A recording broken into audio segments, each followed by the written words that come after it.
Hello, my name is Max Stewart, and I'm the percussionist for the Aura Contemporary Ensemble at the University of Houston. And it is with my great pleasure that I'm with Natalie Nicholas, the composer of I Beat with the World Outside. She's based in Sydney, Australia, and she's composed for the Goldner String Quartet, the Tasmanian Symphony Orchestra, the Sydney Philharmonic Choir, and many, many more. I just want to say I've been really enjoying working on your piece so far, and I'm really interested in knowing how you kind of had your inspiration for the fixed media that goes along with it, and like how you went about creating it. Absolutely. So in terms of the fixed media that goes along with the performance, the whole ethos behind I Beat with the World Outside is to kind of bring in, from a contemporary music perspective, the percussionist or the rhythmic kind of drive element of the music to the forefront and highlight how important it is and what role it has in something that's important to me is emotional evocation in music. So the role it has in emotional evocation in music. I believe that as humans, we have internal rhythms that will interlock with prominent rhythms in music. And I think that can do really powerful things like raise our heart rate and, enable sensory motor synchronization. So the things that we do when we tap our feet and click our fingers or bob our head. So I really wanted to highlight that with this piece. And I thought the backing track was kind of reflective of a pretty manic world that I was in at that point in time. It's a bit of a personal reflection, but it was basically just a vehicle to try and help me highlight the percussion and the rhythmic perspective or element of this piece. Yeah, that's really interesting. I was really curious. It sounds like there's a lot of like female voice recordings clipped into that. Was that you singing or? Yeah, that's me. That's cool. It was Yeah. a really innate recording, actually. I was just trying to do something quite organic. Unlike a lot of everything else I write, and unlike the actual scored portion of this track, the backing was just fairly improvisational, and then there was obviously a lot of mixing and afterwards that I've done. Yeah. But just even like I think you can hear there's a line where I say, "I can hear you breathe." Yeah. It was kind of trying to bring I suppose bring the focus of the ethos of the piece into self, and again, like I was talking about sensory motor synchronization and rhythm really interacting with the body. That line was trying to kind of align with that ethos, if that makes sense. Yeah, that totally does make sense. Yeah, but yeah, that was my vocals on that one.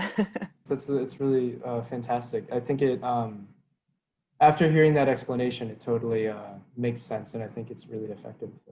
Oh, fabulous. Another interesting thing I noticed about you when I was doing my research was you were the inaugural member of the NWCDP, which is the National Women Composers Development Program at the Sydney Conservatorium. And I was wondering if you could kind of speak to your experience in that program, and if you think that some of like these really large institutions are doing their like progress to make a good platform for women composers.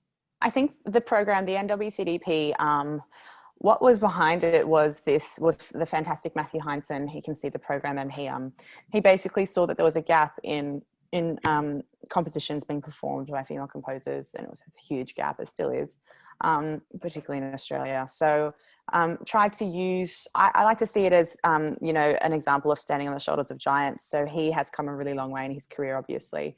And it was a way of him kind of giving us a hand up as females. And I think that's really powerful from a male. I think that's just incredible. Yeah, I have so much respect for what he's done. So the program essentially paired four female composers who were undergoing postgraduate study in Australia with leading Australian ensembles, so the Tasmanian Symphony Orchestra, Sydney Philharmonia Choirs, Claire Edwards, which obviously was this piece was a part of, etc., Golden String Quartet. And it was probably the most formative 2 years of my compositional career. Wow. Yeah, it was incredible. It threw you in the deep end. I have never been so challenged. I don't think I've ever been so challenged, but it sounds intimidating. To be totally honest, it was incredibly intimidating. Coming out of an undergraduate degree, I had done my honors, but it was like being on a roller coaster. I bet. Yeah, and there was lots of lessons. There's lessons about, one of the big ones for myself was learning how to find my voice when you are writing for esteemed performers. Oh, yeah. Yeah, it's just really difficult to try and battle the whole, there's a bit of cognitive dissonance with being true to your like organic voice versus trying to write up, I suppose, because you've got the best players in Australia, so you really want to make use of their skill. So that was a really, really tough, really, really profound lesson that I learned. Yeah, I can imagine. Yeah, but I think in terms of upskilling, I just learned just so much. I think I came out of those 2 years with almost 200 minutes of music written, and amongst that were 2 orchestral pieces, and things that were fantastic and things that were absolute failures, I suppose, but all of which were lessons, like absolutely invaluable lessons. Seems like a great learning experience. I'm happy to hear that it went well. Yeah, absolutely, it went so well. Forged some incredible connections, and then also I have colleagues who are really, really wonderful friends of mine now that I work with closely, and they came from that program. So that's really exciting. I'm excited to see more programs like this kind of to pop up in the world. I think they're really important. I agree. And to be honest, they did actually, I think it was a catalyst for a few similar programs that popped up around Australia as well. And they all kind of had similar aims. Women Composers Program, Composing Development Program for Women. And they were coming out all around Australia, which was really exciting. So it seemed like it was a bit of a trailblazer in terms of that sort of process. Yeah, that's fantastic to hear. Great. Yeah. The last thing I was curious is just kind of what's up next for you now? Like, what are you working on? I know you're in your PhD right now, so I imagine you're very busy. Yeah. What I'm working on, oh goodness, there's so much. So I've just had a collaboration with the Australian Ballet, which is super exciting. And a choreographer, her name's Amelia Drummond, and she's just incredible. So her and I have worked together to put together a performance piece. And so that was a piece for string trio. And it will be similarly to your project, actually. It used to be for a program that ran annually, which had live performance, but obviously it's not an option anymore. So they are putting out a digital performance of it. So that we've just finished, and hopefully will be happening very, very soon.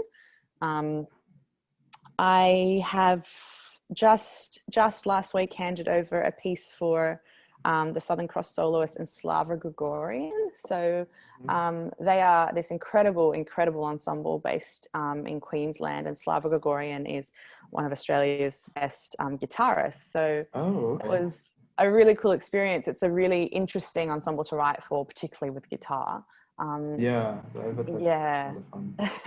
It was a whole new kettle of fish, but I suppose it was exciting to be trying something totally new. So good to start learning again.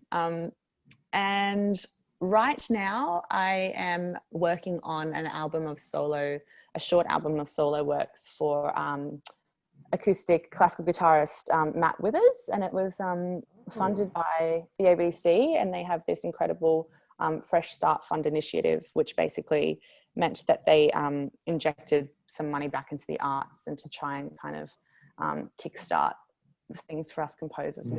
That's great. Lots going on. Yeah, it sounds like it.